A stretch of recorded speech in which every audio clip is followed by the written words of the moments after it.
Are you going to vote for the electric chair or lethal injection? Now, in the back of your book, there's a little tiny card.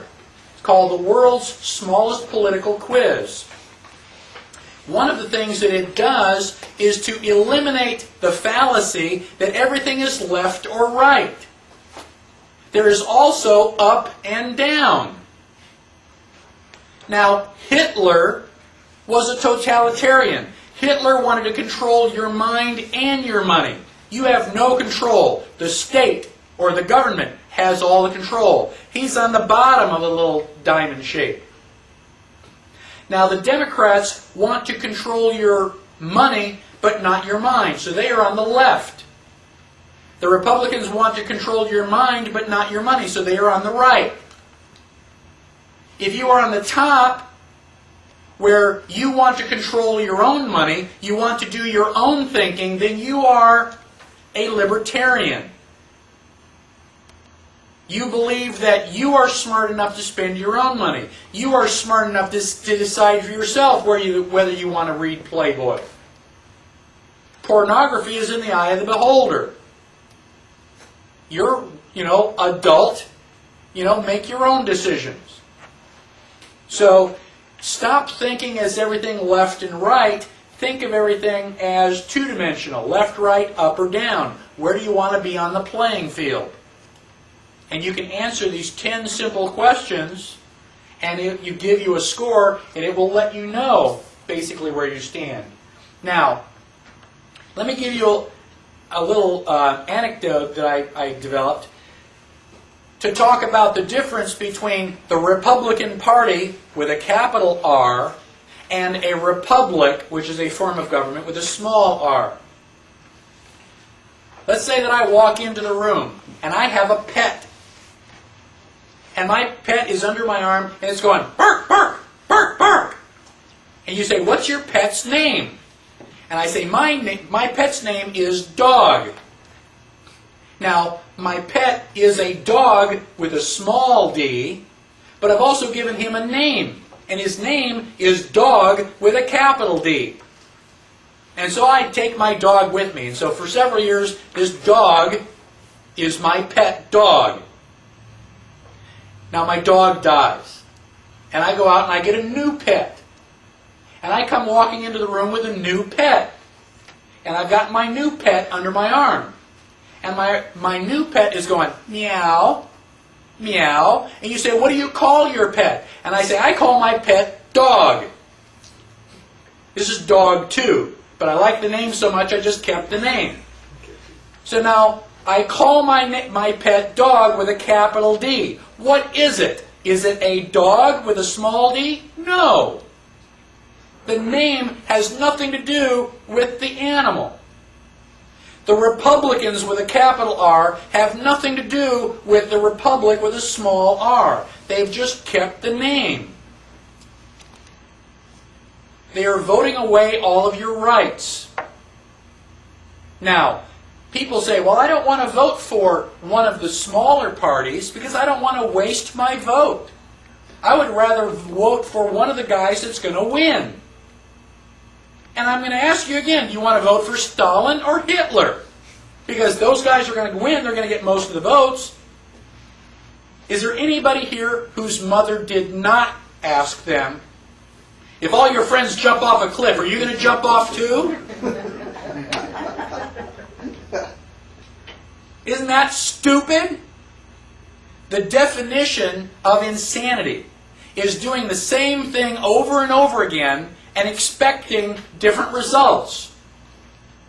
If you think that the United States is in trouble, and you go back to vote, and you vote Democratic or Republican just like you've always done, thinking that you're going to fix it, you are insane. You are crazy.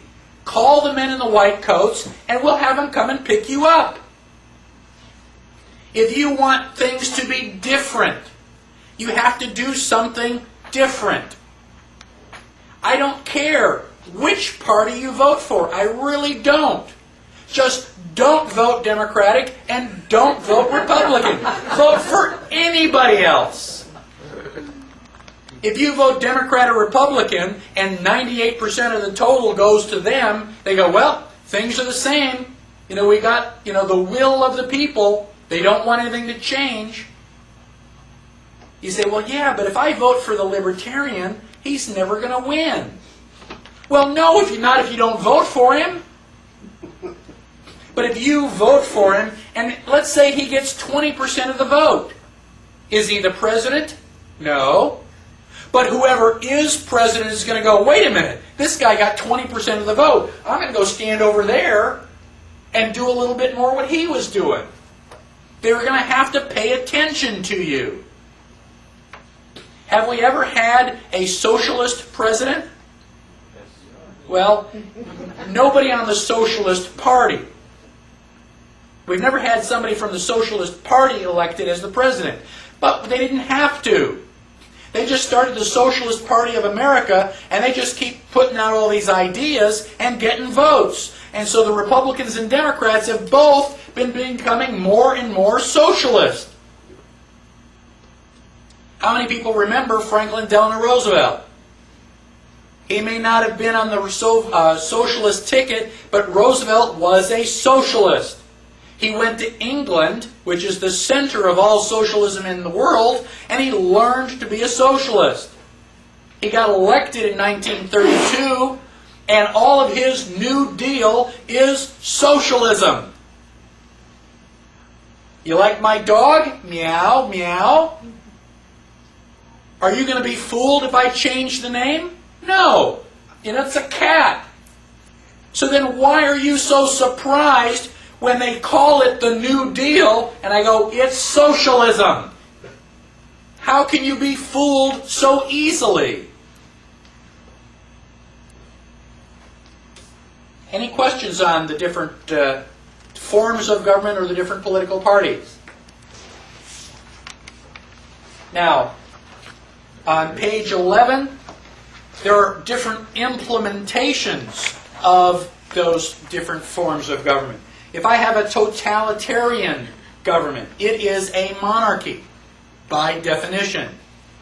Fascism is a form of dictatorship. Fascism is a government system led by a dictator or a monarch, having complete power, forcibly suppressing opposition and criticism. Forcibly suppressing opposition. Does that sound like freedom of speech is alive and well under fascism? No, you have no freedom of speech. In fact, if you say anything that the government doesn't like, you're going to disappear about 2 o'clock in the morning, and nobody's ever going to hear from you again. Now, Stalinism is another form of government. Well, Stalin was an American ally. We don't want to piss him off, and so even though he was a fascist, we don't want to call him that because that might be a little embarrassing. He was our buddy. And so we invent a new name. We call it Stalinism. Well, the dictionary correctly defines it as an ideology characterized especially by the extreme suppression of dissident political or ideological views. What does extreme suppression mean? That's pretty well suppressed. Stalin is guilty of killing 25 to 35 million of his own people. Now, I don't condone what Hitler did, but at least he was going, well, it's those guys. Hitler was trying to kill all the other guys. Stalin was killing our guys. And he killed 6 times as many. Why is Hitler the worst guy in history? How come it's not Stalin? Well, he's going to be our buddy. We always saw him sitting on the boat with, FDR. And Winston Churchill. He was one of the big 3. Well, that must mean that, Stalin's a good guy because they're all alike, right? Well, I agree that they're all alike.